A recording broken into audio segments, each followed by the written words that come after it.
This is Karen with NewClevelandRadio.net, and it is time for The Rant with Barbara Rose Brooker. If you don't know who Barbara is, well, let me tell you a few things about her. She's a writer. She's an advocate for ageism. Look up agemarch.org, and she'll tell you more about that as we go on. But she is a mother and a friend and a dynamite 84-year young woman. So, Barbara, tell us about today's rant. Oh my God, thanks for that intro. I love that. Today's rant is going to be fabulous because so many women, young women, their dream is to make it in the industry being Hollywood, production, TV, film, the hardest industry in the world. It's a dream for so many people. And our guest today, Julie Stern, is a woman who has a seat at the table, as Julie has said, in a male-oriented, tough industry where billions of dollars are exchanged on a synopsis. And she is amazing. I don't know a lot of women who have really made it in this industry. We are lucky to have Julie Stern with us today. This is a real treat. Julie is a very accomplished television consultant, network executive. She has a real long record of developing award-winning programming for NBC, Universal, Lifetime, OWN, and other global entertainment companies. I could go on and on and on with all her accomplishments and still accomplishments. And she's young and fabulous. Welcome, Julie. Thank you, Barbara. Thank you, Karen. I'm so excited to have you, but I want to ask a question. This is kind of a generic question. But did you always have this dream to be a major player, as they say, to have a seat at the table in the industry? And when did it start? And tell us a little bit about your journey. Well, the answer is yes. The answer is yes since I was very young. I've been inspired by how things are made. And as a young child, my dad was on the technical side of movie making. So I was always inspired by seeing cameras on set, wondering how they made that prop. How did the actors interact with other actors and with producers? And it's kind of in my blood, I would say, through my father, because he really inspired me. But he said, he never gave me a job. He said, go out there and do it. And basically, I started from the bottom, and I just did everything that came my way. There were, he said, if you want to direct, make sure you understand the financials, know how much it is to rent a crane or a camera, so that a producer never says to you, you can't afford it. You'll always know what you can afford and what you can't to achieve your greatest creative vision, basically. So I continued on the producing side. I worked in production finance for a company. That was one of my first production jobs. And I got paid Monday through Friday, but on the weekends, I didn't get paid. And that's when I volunteered to be on set, to get the cable, to get the producers, lunch, to Xerox scripts, to deliver things to the talent trailers. I just was blessed enough to be exposed to so much.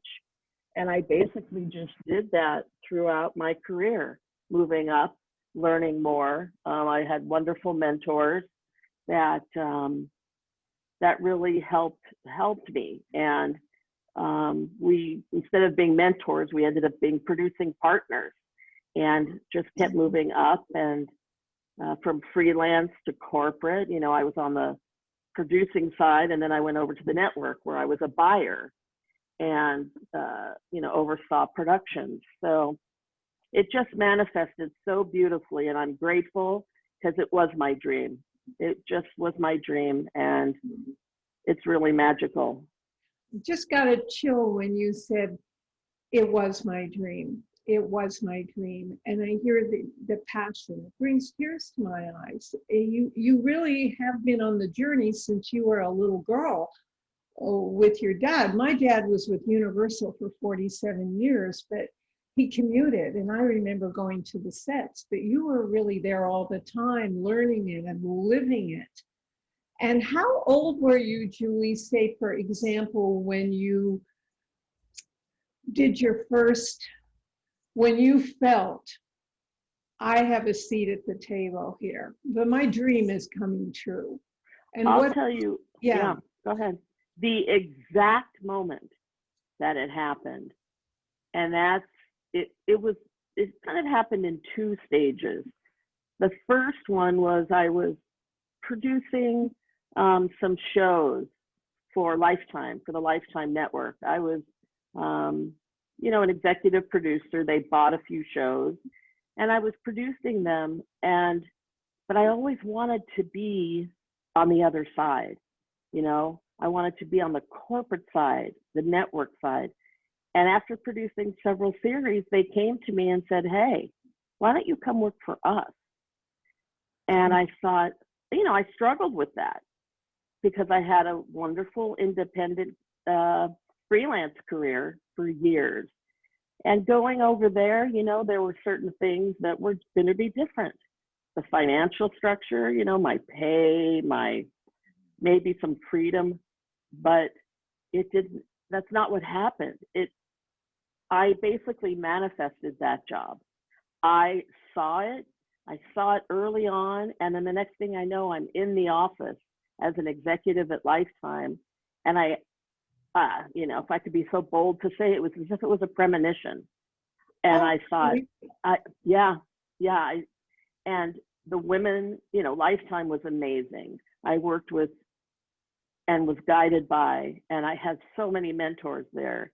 Suzanne Daniels, Colleen McCormick, Joanne Alfano. I mean, these are women who just, gosh, they empowered you, they trusted you.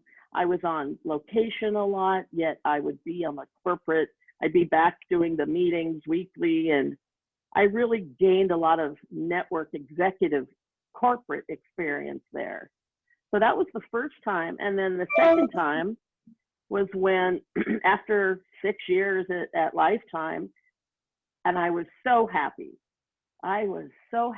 And we had just purchased the Project Runway franchise and produced that for several years for Lifetime and oversaw it. And then I get a call, from a headhunter. And she says, "Hey, there's this new cable network starting, and I can't reveal the name, but we're very interested in talking with you." And I thought, I know this network. I just read about it in the industry trades. And when I was reading it, I thought, gosh, I wonder if they'll call me. It would be amazing to work with this network. And I knew that it was the Oprah Winfrey Network. I knew it. Wow. And when that happened, I thought everything changed.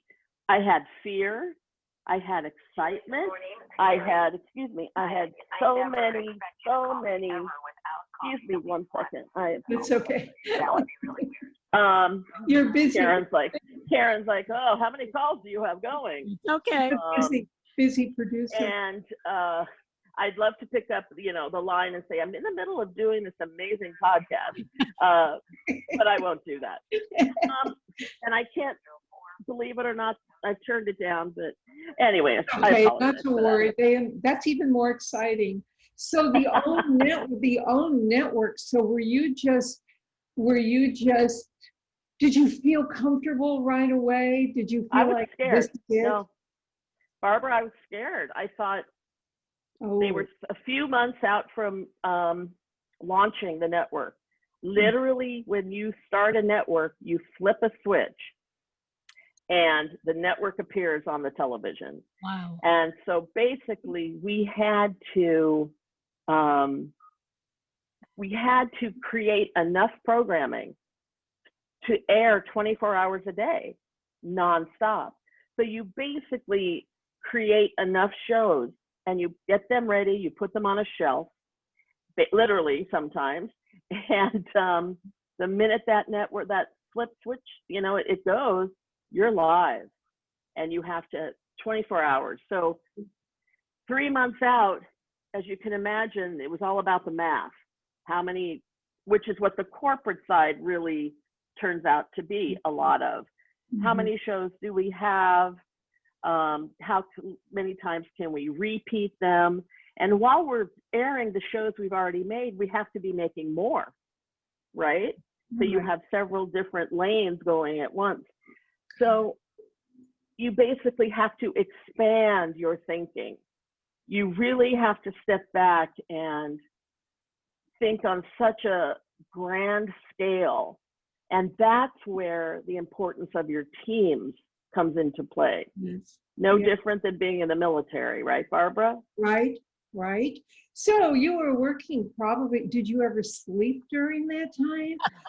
Was everybody after you? Oh, I have this show, that show, this show. I mean, there were so many, it must have just been torrential. Barbara, the first question was, did you ever sleep?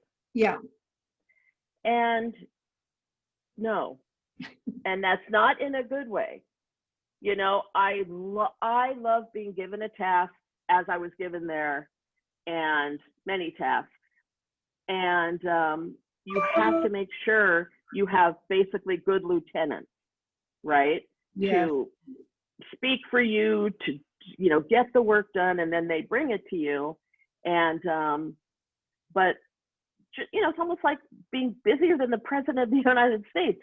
Oprah it's global, 24 hours. So while you're shooting one show, you've got to, during the break, record something for, this foundation, or record this interview, or it's hard to fathom, but that's where the chief of staff comes into play with a talent at that level.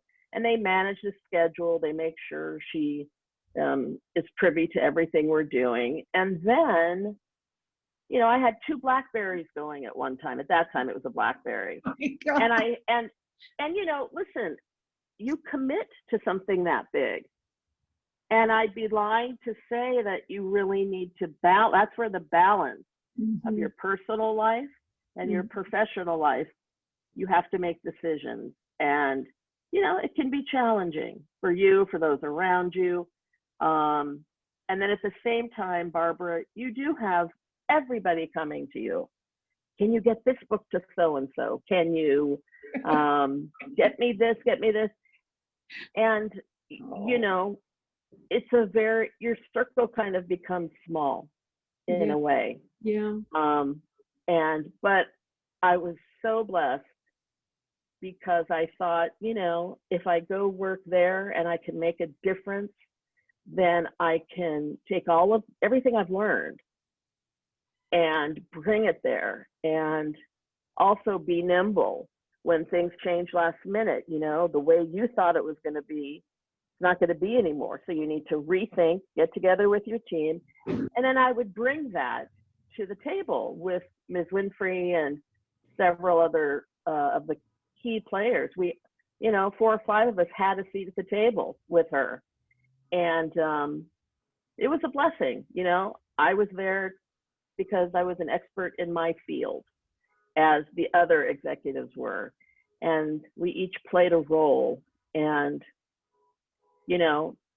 that's why one night, she and, like I mentioned, the Duchess of York, Sarah Ferguson, we were somewhere, and just before the network aired, and they nicknamed me the General, and I thought, that's how I feel. But you're not in the military, right? You're in a corporate environment with human beings, and you need to be flexible, understand that you're a manager as well. So you can't be tough as nails all the time. You need to listen to your employees. So you wear so many hats. So many. And I'm just so blessed for that experience. And the network aired, and I, stayed there as long as I was under contract. And I'm just so blessed that happened in my life. Julie, what was your favorite show during that time that you were on? I mean, favorite interview at OWN, yeah. Or it was interesting. Not that it was my favorite, but an example is just a few of us were out on location, and we were shooting. She wanted to go to this little town in the middle of nowhere, a little coffee shop in some town nobody knew. And the coffee shop had like 8 people in it, and 2 vans. The camera crew and I and Ms. Winfrey and security were driving down this dirt road, and we get to a little coffee shop, and she walks in, and the 7 or 8 people are just floored. They're in shock, and she sits down and she talks to them and wants to know about them.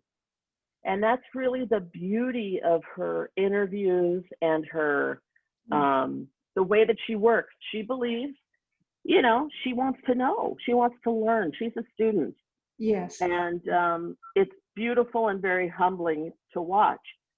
Several hours later, we hear, unfortunately, that Whitney Houston has overdosed.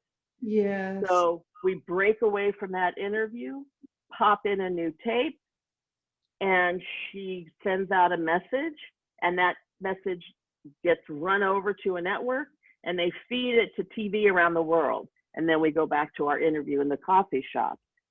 So you always have to punt, so to speak, as we say in football.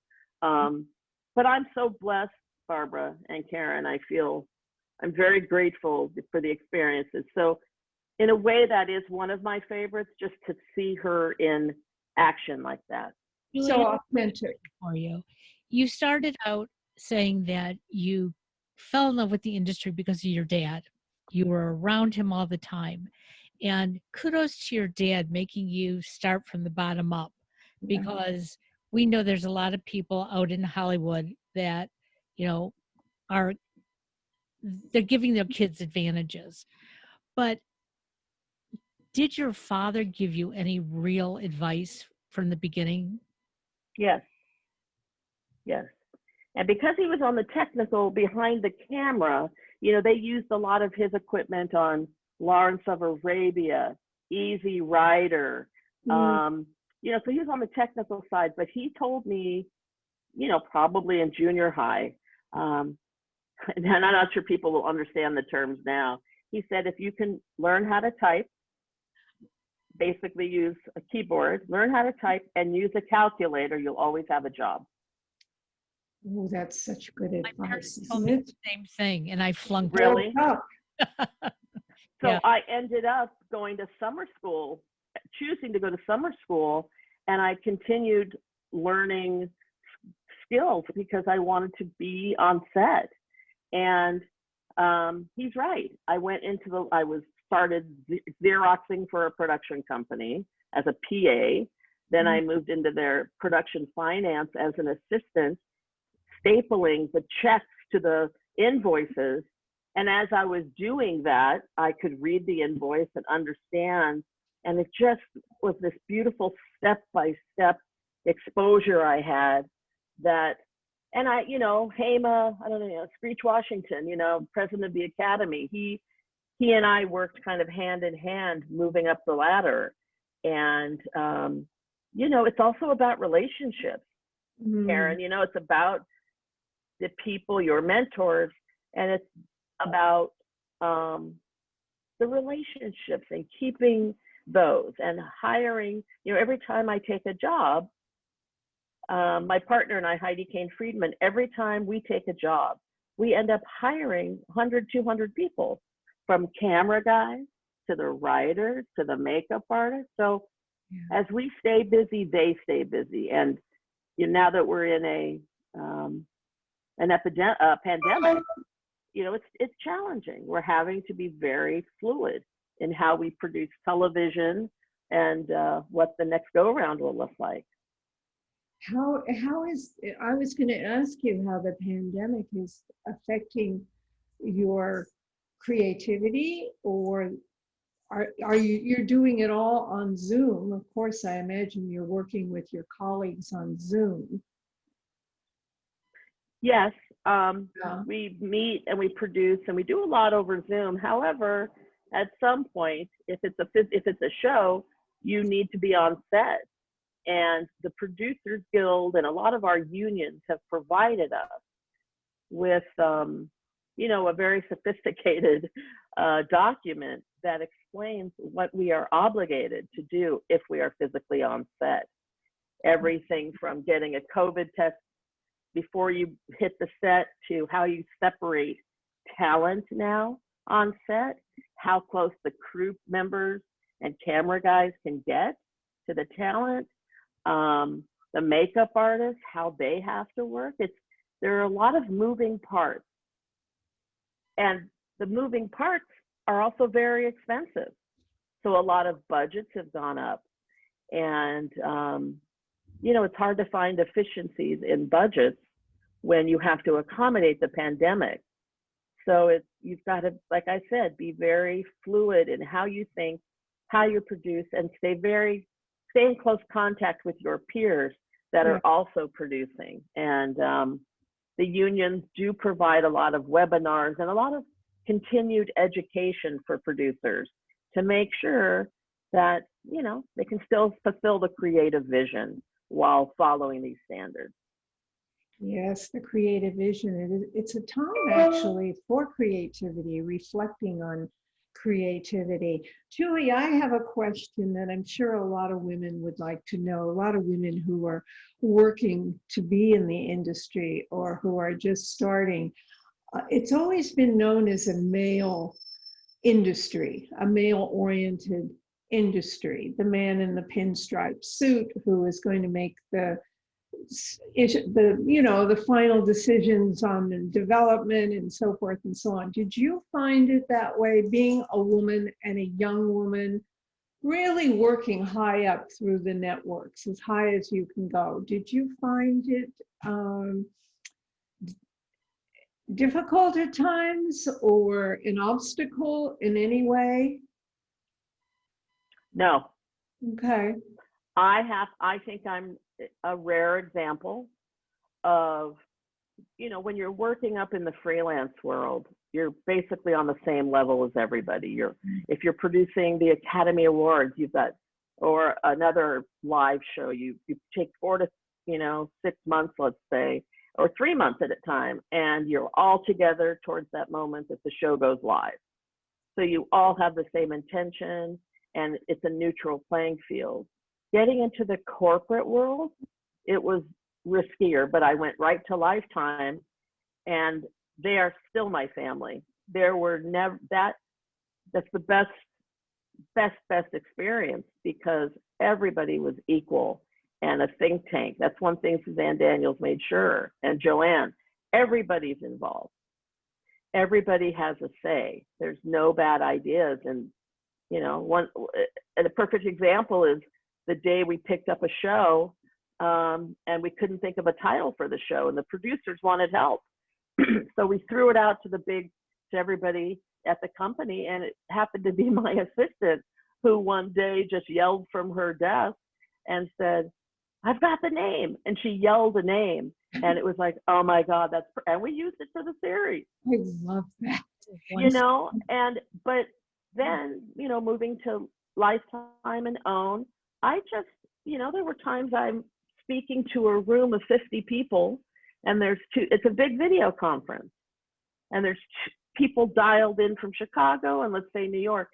And I walk in the room and I give my little presentation, but you walk in as if everybody's equal and you have the right temperament. And I'm not really sure why I'm a gay woman in Hollywood, and I just I just never, I've been lucky. I think I've been it's lucky. even more than being lucky, you were you. You felt you. You did your work. I think that whether somebody is African American, transgender, gay, whatever, 90, 30, whatever, it shouldn't even be an issue. And so to me, kudos to you as a woman, as a gay woman, in really a male-oriented industry. You knew and know who you are, and that's how you come across. You know your stuff. Thank you. If I were in the business in that way, I would want a Julie Stern. Oh, thank you, Barbara. I would. That's sweet. There are not a lot of, just in my experience, in story development meetings and with options and books, there aren't a lot of authentic people, really. It's hard. I will say hard. the experience at Lifetime and in my independent contractor freelance career, I was very blessed to be busy back to back. I never, it was just wonderful. And then going to own, the pressure's on. You've got a mission, you've got to get it done. And you've got to, you have to work with a lot of people that are under the same pressure in a way. Yes. That you find a way to make it work. And you have to be yourself. That's and you have to make it work. That's the key to it, and as I'm listening to you, I'm realizing why in my younger days things didn't work for me, because I kept waiting for somebody to see it rather than me bringing it. And you're bringing yourself to the who she is. That's the thing. You can hear the creative force and the energy, and that kind of energy and creative force and creative intelligence is what people need. And a lot of the young people I do meet in my classes who want to be in the industry, whether as writers, producers, they do what you just said, Karen. They're waiting to be, quote, discovered. You have to discover yourself. Exactly. So Julie, Lifetime, I love. I'm always clicking when I want to watch something to be absorbed in. I go to Lifetime, and they seem to be changing their look a little bit too, the past few years. Yeah, I haven't been there for a while, but it was so wonderful because you knew that if you were doing an unscripted or a docu-series, and people in the show would say, oh, I want to make sure I'm shown in a good light, and I don't want anything, to be raucous or dramatic in an unscripted or reality show. And they always had the guarantee, just like at OWN. We're Lifetime. Yeah. Our intention is not to make you look a certain way. And I loved producing programming that had that intention, That intention with the message. Julie, you truly, I mean, probably every woman who wants to be in the industry and man, if there were a Julie Stern class, I think thousands would join. And I would be one of them. Barbara, put it together. And you know what? I will. I would be I would be one of them in the class. And I really know that thousands and thousands just from, I know this. That's a thought that I'm going to stop right here with that thought. And to say that one last question, Julie. Do you have new dreams?